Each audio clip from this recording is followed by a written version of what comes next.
Hey guys, I just thought I'd give you a little rundown of my bike here, being that you'll be seeing more of it on my channel. All the various mods and problems and solutions I've come up to with this bike. Pretty much done that with every bike I've owned. Beyond modifications is learning your bike and its quirks, what makes it work and what doesn't, and again, how to fix little problems. First of all, let's go over some modification I've done top to bottom on this bike. We got some tusk bars, chub bars. I found that they're just as good as pro tapers. I believe they're 775 aluminum, if I'm not mistaken. Really good, lots of common bends. I like a nice flat, low bend. My common train I thought was, hey, I'm a big tall guy, get tall mounts for the long gorilla arms, but the more I learned and the more comfort I feel with this setup, the more I believe that flatter bars with a straighter bend are the way to go as far as arm placement, especially with tall people. We could really kind of open the cockpit more with flatter bars. So we have the flat tusk bars, we have the tusk rotating bar clamp. I like Arc Memlon composite levers on both sides, as well as a G-tube throttle tube here, or excuse me, throttle housing, which is stronger than stock. I stick with ODI grips and the standard ODI throttle tube because I like the feel of the nylon. It stays slick. I know there's all kinds of throttle tubes out there that are fancy, that will last longer in a crash, you know, ball bearings, etc. But simple nylon, it's slick naturally, and if it breaks, you can have a brand new one, you know, in your pickup truck ready to go. What I have here is a modification that I've done. I put a Brembo front brake master cylinder on there. I made a custom design Kydex brake cylinder guard. Simple to make.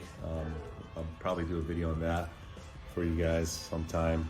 Looks cool. Seeing these on factory machines. I had carbon fiber ones, maybe over $100 a pair for my last KTM, but this was literally from an old coaster I cut up and melted. On the opposite side, we have the Arc full clutch perch assembly. Kind of forget which model it is. This is not the top of line one. It's maybe the second line one, which is fine. Coming off of hydraulic clutches since, gosh, years ago with all of my KTMs I've owned to date. This wasn't too much of a big change. I've ridden Yamahas before, and I feel that it's more like a light switch type of power delivery if you really need to get out of the corner quick. It's really snappy and powerful. I don't mind it at all. Plus Eli likes it, so that means I like it. We also have Luxon triple clamps. They look good, but they also serve a purpose, especially with the Yamaha, the YZ450 23.5 offset. Haven't used them yet. Hopefully we get a ride report on these as far as how the bike feels with the increase in diameter of spacing, as well as the torque values are really low on this. I was surprised, which probably adds to the flex characteristics of it. They speak a lot about that on our website.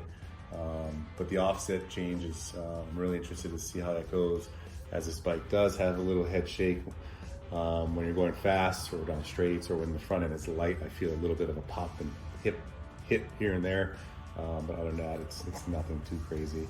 They also have a 4-post rubber mounted clamps on top of the triple clamp, the bar clamps, which I have yet to try as well. I'm excited to try that. Airbox modifications. We have a drilled invented airbox cover and a twin air powerful kit underneath there. This is a Guts Racing high seat foam and cover, all installed by me. It would have been a nice video to make as well to how to do these things correctly, because you can really mess up a seat cover if you don't heat it, stretch it evenly, and put the right amount of staples in the right places.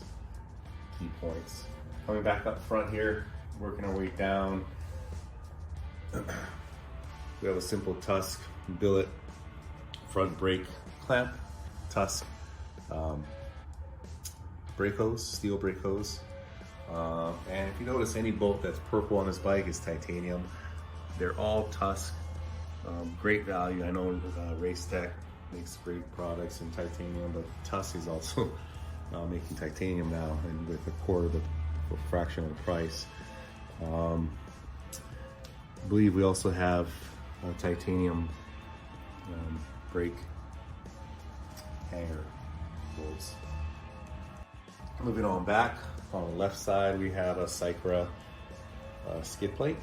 Really cool looking, conforms to the engine, covers a lot of the engine. I was surprised. On this version I actually cut off the linkage protector. Motocrossing a little too much for me. I like to keep things light and sleek. It is good, but I think a little bit overkill. A lot of recesses and things in it that I think that I've experienced, like holding mud. So maybe a TM design works, which is I'm more used to. I think would be more effective in muddier, dirtier conditions. You also have a FMF titanium power bomb full exhaust system on here. Raptor titanium foot pegs, very sharp. I've grown to love those things. I've used all kinds of pegs in the past, from Mojo to Flow, and I feel that once you experience something as sharp as these, it really helps staying in the right position and trying to keep those legs in and toes pointed in. It really sticks me into that position, which I love. A lot of hammerhead designs, shift lever, and this steel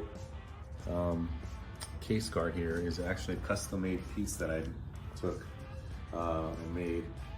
I took off the stock plastic chain guard because it doesn't really serve much function besides keeping fingers and sticks out of there. And what I did was I kind of took that and cut it up and kind of got a shape that I liked, and I measured up a piece of steel to that and made a template for it, and cut it out, polished it, measured it up, and it fit great, works great.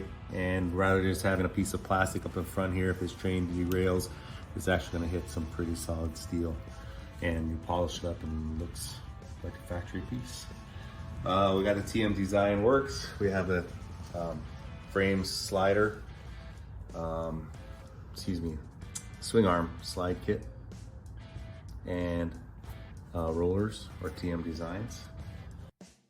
So we obviously had a bunch of time on our hands when we were building this bike, waiting for parts and etc.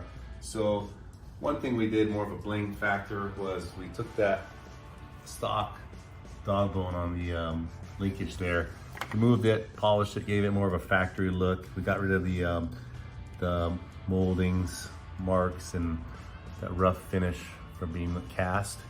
Polished it up nice, kind of looks like an aftermarket part there. Also, they say differences in the details, and if you notice, our engine mounts have been taken off front, back, front, polished. A little bit of bling factor there, just adds a little bit of that factory attention to detail, which is pretty cool. That's a stock chain. Looks like it's good enough for me. It's a gold chain, so I'm not gonna change that. We did change the front sprocket. I didn't talk about that. It's just a Renthal groove sprocket and a Dirt Tricks steel.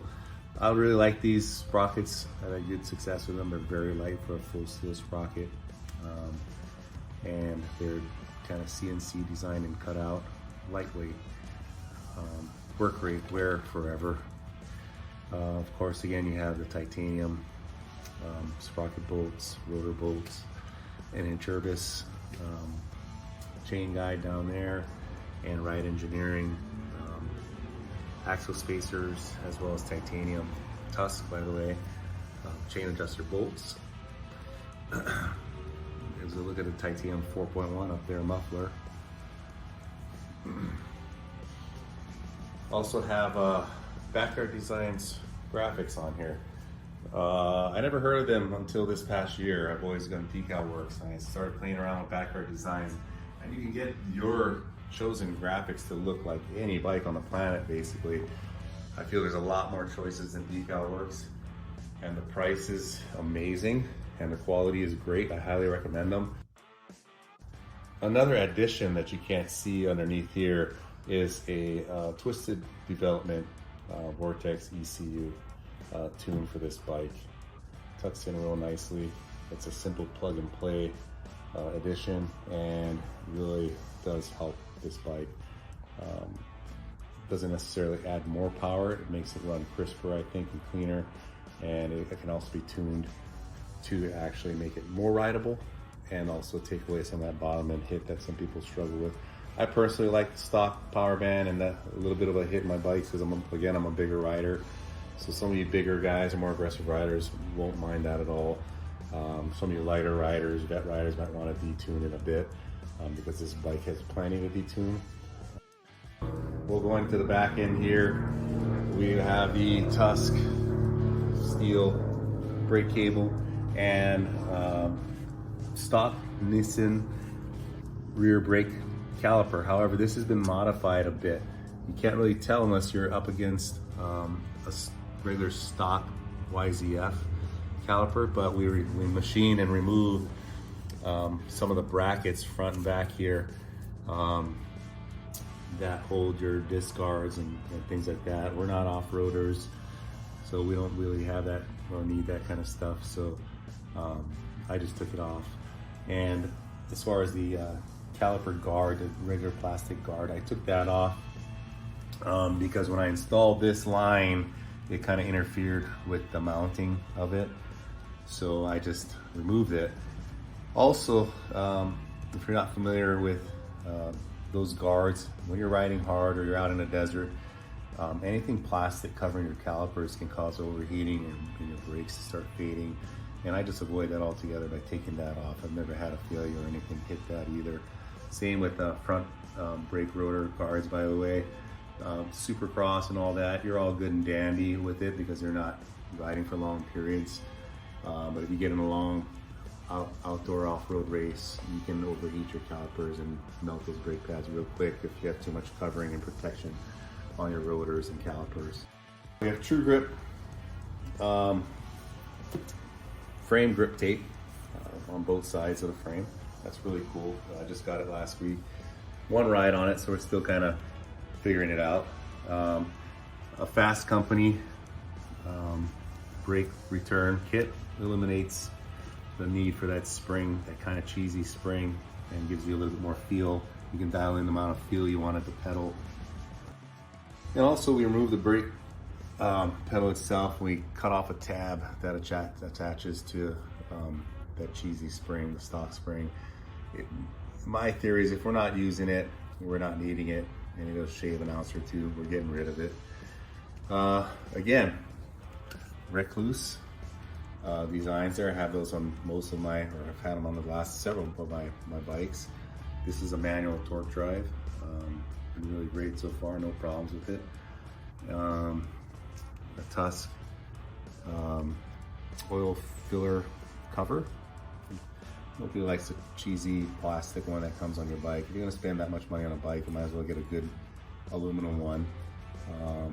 And that way your boot can't hit it or something hits that plastic and just kind of twists it off in the middle of a race or whatnot. Just a little bit more security. I don't care much about the bling, but security. Here I got a Rec MX. This is kind of cool. This is just, now we're getting into the fluff of things here. But it's a little lighter, supposedly stronger than your stock. The stock oil filter cover there is really, it looks archaic. This actually looks cool, and it's pretty solid as well. I was impressed with that piece. Not really a mod. It's kind of a must-have, especially in Arizona or any kind of racing you do. The CV4 high temperature radiator cap. The stock ones are really low temperature, so we like to run it a little higher, 1.8 range and up for that. And that's about it as far as a walk around the latest Steed. I literally got this about 2 months ago, and that's where we're at this point, and many more videos to come as far as our experiences with this bike. It's too bad I didn't film the journey before this spot, because that's when I learned all my lessons. But we'll go backwards, and we'll kind of backtrack and go over some tips and tricks for this bike.